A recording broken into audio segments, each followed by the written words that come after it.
சிம்ம ராசி 2025ஆம் ஆண்டு ஜனவரி மாதம் தை மாத ராசி பலன் மற்றும் பரிகாரம் உங்களுக்கான கிரகங்களின் பேச்சியுடன் ஒப்பிட்டு உங்களுக்கான பலனை பார்க்கலாம். சுருக்கமாக, இந்த ஜனவரி மாதத்தில் சனி 7வது வீட்டில் பேச்சிப்பதால் தொழில் சம்பந்தமான கிரகமான சனி உங்களுக்கு பாதகமான அறிகுறிகளை தருகின்ற சனியின் இந்த நிலை காரணமாக உங்கள் வேலையில் சிக்கல்களை சந்திக்க நேரிடும். உங்கள் வாழ்க்கை மற்றும் தொடர்ந்து இந்த வீடியோவை பார்ப்பதற்கு முன் இதுவரைக்கும் வீடியோங்களை இருக்கிற சப்போர்ட் பட்டனை கிளிக் பண்ணாக சப்போர்ட் கிளிக் பண்ணி பக்கத்தில் இருக்கிற வெள்ளைக்குள்ள ஓல்டு கிளிக் பண்ண மூலம் நான் போட அனைத்து வீடியோக்களை நீங்கள் பார்த்து பயன்படலாம். இந்த வாசிராஜி கைரேகன் ஜோதிடம் சேனல் லைக் பண்ணுங்கள், கமெண்ட் பண்ணுங்கள், பகிருங்கள். ஒரு கேள்வி மட்டும் தெளிவான எழுதி கேட்கும் கேள்விக்கு இலவசமாக பதில் கிடைக்கும். மற்றபடி முழுமையாக வடிவாக கேட்கணும் என்றால் போன் நம்பரில் வாட்ஸ்அப்பில் மெசேஜ் எழுதி முன்கூட்டிய காசு கட்டி கேட்கவும். போன் எடுக்க மாட்டேன், எனக்கு நேரம் இல்லை. நான் இலவசமாக யூடியூப் சேனலான வசிரஜி கைரகன் ஜோதிடன் சேனலில் மட்டுமே சொல்லுகிறேன். ஒரு தெளிவான கேள்விக்கு பதில் கிடைக்கும். தொடர்ந்து பார்க்கலாம். பகிருங்கள், லைக் பண்ணுங்கள், கமெண்ட் பண்ணுங்கள். பிளேலிஸ்டில் முழு வீடியோ நான் போகிற வீடியோ அனைத்தையும் நீங்கள் பார்த்து தெரிஞ்சுக்கணும். ராசி பலன், கிரக பேச்சு பலன், வாழ்க்கை ரகசியம், ராசி மற்றும் நட்சத்திரங்களின் வாழ்க்கை ரகசியம், நட்சத்திரம் ஒவ்வொருத்தரின் வாழ்க்கை ரகசியம், பிறப்பிலிருந்து இறப்புக்கு இடையிலான திசைப்புலங்கள் மற்றும் நீங்கள் கூற வேண்டிய மந்திரம், வழிபட வேண்டிய தெய்வம் எல்லாம் நட்சத்திர வாழ்க்கை ரகசியத்துக்கு நீங்கள் பார்த்து தெரிந்து கொள்ளலாம். அது மட்டும் இல்லாமல் உங்களுக்கான கைரேகை ஜோதிடம் சம்பந்தமாக அறிந்து கொள்ள வேண்டும். கோடீஸ்வர ஜோகங்கள், நன்மதி, நீங்கள் திருமண வாழ்க்கை, சகலவற்றி உங்களை பற்றி, சகல தொழில், குடும்பம், பணம், சகலவற்றியை பற்றியும் கைரேகை வைத்தே நான் போட்டிருக்கிறேன். உங்களுக்கான புத்தாண்டு பலன் 2025ஆம் ஆண்டு புத்தாண்டு பலன் மற்றும் சனி பேச்சு பலன் 29ஆம் தேதி 3ஆம் மாதம், அதாவது மார்ச் மாதம் 2025ஆம் ஆண்டு நடைபெற போன்றது. அந்த சனி பேச்சு பலன் எல்லாம் தனித்தனியாக ஒரு ராசிக்கும் போட்டிருக்கிறேன். நீங்கள் பார்த்து தெரிந்து கொள்ளுங்கள். இது வசிரஜி கைரேகன் ஜோதிடன் சேனல் யூடியூப் சேனல், தொடர்ந்து பார்க்கலாம். இந்த சிம்ம ராசிக்காரர்களுக்கு சனியின் இந்த நிலை காரணமாக உங்கள் வேலையில் சிக்கல்களை சந்திக்க நேரிடும்.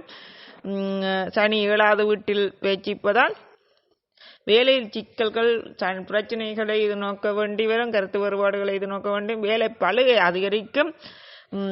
இது மட்டுமல்லாமல் உங்கள் வாழ்க்கையில் மன அழுத்தத்தை ஏற்படுத்தும். நீங்கள் வணிகத்துறையுடன் தொடர்புடையவராக இருந்தால் 7வது வீட்டில் உள்ள சனியின் நிலை உங்களுக்கு பாதகமான அறிகுறிகளை கொடுப்பதால் வியாபாரம் தொடர்பாக ஏற்ற இறக்கங்களை சந்திக்க நேரிடும், இழப்புகளையும் சந்திக்க நேரலாம்.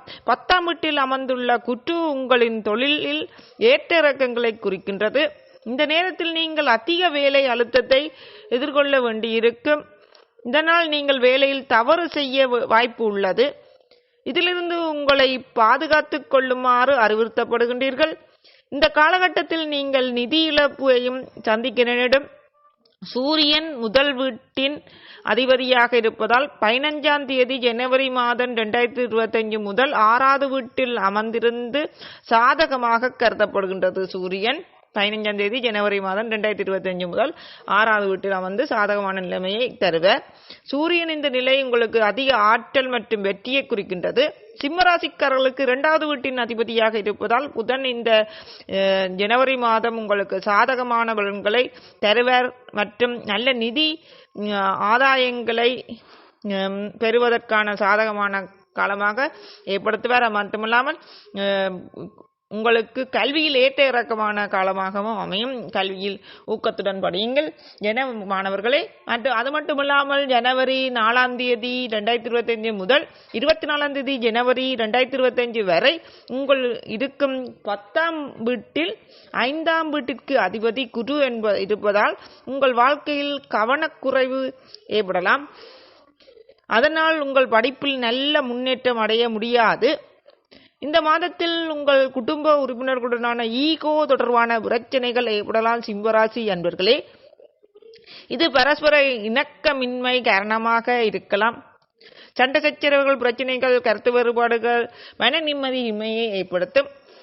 7வது வீட்டில் சனியும் 2வது மற்றும் 8ஆம் வீட்டில் ராகு கேதுவும் இருப்பது உங்கள் காதல் மற்றும் திருமண வாழ்க்கையில் சிக்கல்களை உருவாக்கும். 10ஆம் வீட்டில் இருக்கும் குரு மற்றும் சந்திரன் ராசியில் இருந்து 7வது வீட்டில் இருக்கும் சனி உங்கள் வாழ்க்கை துணையின் ஆரோக்கியத்திற்காக அதிக பணம் செலவழிப்பதை குறிப்பதால் இந்த ஜனவரி மாதம் உங்கள் உடல்நிலை நன்றாக இருக்காது. உங்களுக்கு சோகம் நிறைந்த மாதமாகவும் தடங்கல்கள் நிறைந்த மாதமாகவும் நீங்களுக்கு அமையப்போகின்றது சிம்மராசி என்பர்களே. ஆகவே நீங்கள் செய்ய வேண்டிய பரிகாரம் என்னவென்றால், இதுவரைக்கும் வீடியோங்களை சப்ஸ்கிரைப் கிளிக் பண்ணாங்கள் சோப்புக்குள்ள வீடியோக்களை சப்ஸ்கிரைப் கிளிக் பண்ணிட்டு தொடர்ந்து பாருங்கள். பக்கத்தில் இருக்கிற வெள்ளைக்கெல்லாம் ஓல் வெள்ளைக்கெல்லாம் கிளிக் பண்ணி தான் நான் போட்ட உடனே அனைத்து வீடியோக்களும் அந்த வீடியோக்களின் லிங்க்களும் உங்களுக்கு வந்து கிடைக்கும். சரி, நீங்கள் கூற வேண்டிய பரிகாரம், செய்ய வேண்டிய பரிகாரம், தினமும் ஆதித்ய இருதயம் ஜபிக்கவும். எல்லாட்டி சிம்மராசி அன்பர்களே, உங்களுக்கு குலதெய்வ வழிபாடு செய்வதும் உங்களுக்கு சிறந்ததாக அமையும். குலதெய்வ வழிபாடு செய்யுங்கள்.